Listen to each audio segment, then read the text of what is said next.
ಹೇಗಿದೆ? Hi. So ಇವಾಗ ನನ್ನ ಹತ್ರ ತರಕಾರಿ ಎಲ್ಲ ಹೆಚ್ಕೊಂಡು ತಿಂಡಿ ಮಾಡೋವಷ್ಟು ಟೈಮ್ ಇಲ್ಲ. ಟೈಮ್ ಆಲ್ರೆಡಿ ಆಗೋಗ್ಬಿಟ್ಟಿದೆ. ಹಸ್ಬೆಂಡ್ ಹೊರಟಿದ್ದಾರೆ. ಹಾಗಾಗಿ ಇಲ್ಲಿ ರೈಸ್ ರೆಡಿ ಇದೆ. ಜಸ್ಟ್ 2 ನಿಮಿಷದಲ್ಲಿ ಕ್ವಿಕ್ ಆಗಿ ರೈಸ್ನ ಹೇಗೆ ರೆಡಿ ಮಾಡೋದು, ತುಂಬಾ ಅಂದರೆ ತುಂಬ ಚೆನ್ನಾಗಿರುತ್ತೆ. ಪ್ಲೇನ್ ರೈಸ್ನ ಮಾಡ್ತಾ ಇದ್ದೀನಿ. ಸೊ ಹೇಗೆ ಮಾಡೋದು ಅಂತ ನಿಮಗೂ ಕೂಡ ತೋರಿಸ್ತೀನಿ, ನೋಡ್ಕೊಂಡು ಬರೋಣ ಬನ್ನಿ.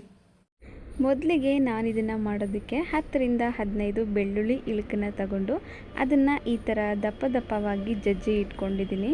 ನಂತರ ಒಂದು ಪ್ಯಾನಲ್ಲಿ ಆಯಿಲ್ನ ಕಾಯಕ್ಕಿಟ್ಬಿಟ್ಟು ಒಗ್ಗರಣೆಗೆ ಹಾಕಿದ್ದೀನಿ. ಸ್ವಲ್ಪ ಜಸ್ಟ್ ಒಂದು 2 ಸೆಕೆಂಡ್ಸಲ್ಲಿ ಕೆಂಪಗಾಗ್ಬಿಡುತ್ತೆ ಬೆಳ್ಳುಳ್ಳಿ. ನಂತರ 1 ಟೇಬಲ್ ಸ್ಪೂನ್ ಅಚ್ಚ ಖಾರದ ಪುಡಿ ಮತ್ತು ಅರ್ಧ ಟೇಬಲ್ ಸ್ಪೂನ್ ಉಪ್ಪನ್ನ ಹಾಕ್ಕೊಂಡಿದ್ದೀನಿ. ನೀವು ಕ್ವಾಂಟಿಟಿ ನಿಮಗೆ ಇನ್ನೂ ಜಾಸ್ತಿ ಬೇಕು ಅಂದರೆ ಒಂದು ಸ್ವಲ್ಪ ಜಾಸ್ತಿನೇ ಹಾಕ್ಕೊಳ್ಳಿ. ನಾನಿಲ್ಲಿ ಇಬ್ಬರಿಗೋಸ್ಕರ ಮಾಡ್ತಾ ಇದ್ದೀನಿ.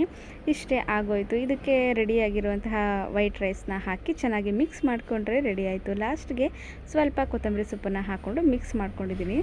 ಸೊ ನಿಮ್ಗೇನಾದರೂ ಇಷ್ಟು ಪ್ಲೇನ್ ಇಷ್ಟ ಆಗಲಿಲ್ಲ, ನಿಮಗೆ ಕಡಲೆ ಬೀಜ ಇಷ್ಟ ಆಗುತ್ತೆ, ಇಷ್ಟಪಡೋರು ಏನಾದರೂ ಇದ್ದರೆ ಒಗ್ಗರಣೆಗೆ ಬೆಳ್ಳುಳ್ಳಿಗೂ ಮುಂಚೆ ಸ್ವಲ್ಪ ಹಸಿ ಕಡಲೆ ಬೀಜನ ಹಾಕ್ಕೊಂಡ್ರೆ ಇನ್ನೂ ಟೇಸ್ಟ್ ತುಂಬ ಚೆನ್ನಾಗಿರುತ್ತೆ.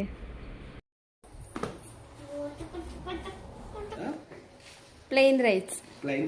ಓಕೆ. ಹೇಗಿದೆ? ಹೌದಾ?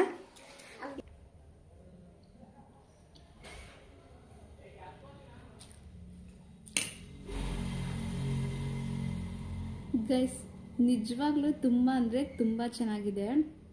ನೀವು ಕೂಡ ಒಂದ್ಸಲ ಟ್ರೈ ಮಾಡಿ ನೋಡಿ. ಪದೇ ಪದೇ ಈ ರೆಸಿಪಿನ ಮಾಡ್ತಾನೆ ಇರ್ತೀರ, ಅಷ್ಟು ಚೆನ್ನಾಗಿದೆ, ಅಷ್ಟು ಟೇಸ್ಟ್ ಆಗಿದೆ. ಈ ವಿಡಿಯೋ ನಿಮಗೆ ಇಷ್ಟ ಆಗಿದೆ ಲೈಕ್ ಮಾಡಿ, ಇಷ್ಟ ಆಯಿತು ಅಂತ ಕಮೆಂಟ್ ಮಾಡಿ. Thank you.